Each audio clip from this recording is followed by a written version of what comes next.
मैं आज इस मौके पर यहाँ पर जिम्मेदारी के साथ मैं कहता हूं कि जोधपुर की इस पेयजल की दुर्दशा का अगर कोई जिम्मेदार है और राजस्थान की दुर्दशा का कोई जिम्मेदार है, श्रीमान अशोक गहलोत साहब जिम्मेदार। मैं जल शक्ति मंत्री था, देश को सबसे ज्यादा संसाधन दिए, देश में सबसे ज्यादा संसाधन राजस्थान को दिए, 27,000 करोड़ रुपए राजस्थान को दिए थे, 6,500 करोड़ रुपए की परियोजनाएं जोधपुर में चालू की थी। टेंडर में भ्रष्टाचार करने के लिए किसने इसको भ्रष्टाचार का अड्डा बनाया था? किसकी जिम्मेदारी थी इसको करने? वो दिन जोधपुर की जनता भूल गई है कि जनता को पानी लेने के लिए जो है वो खड्डे खोद करके पंप लगा करके पानी निकालना पड़ता।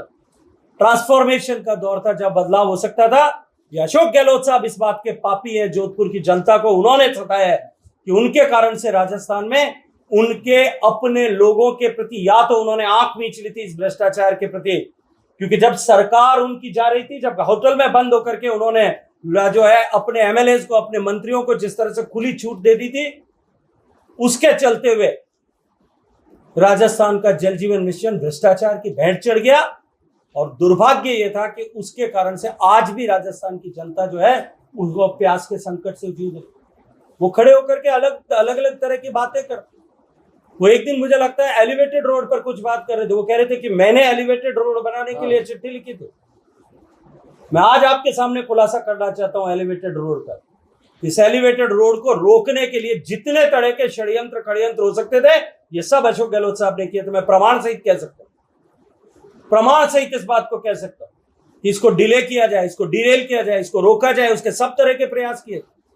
वो यहां खड़े होकर के अपनी राजनीतिक रोटी सेकने के लिए, इस तरह की सुर्खियां बटोरने के लिए बयान देते हैं। वो बयान देते हैं यहां खड़े होकर के कि मेरी सरकार गिराई जाती थी। एक प्रमाण वो देकर के दिखा दे। उनका ओएसडी लोकेश शर्मा कहता है कि सरकार गिराने का षड्यंत्र अगर किसी ने रचा तो अशोक गहलोत ने रचा था।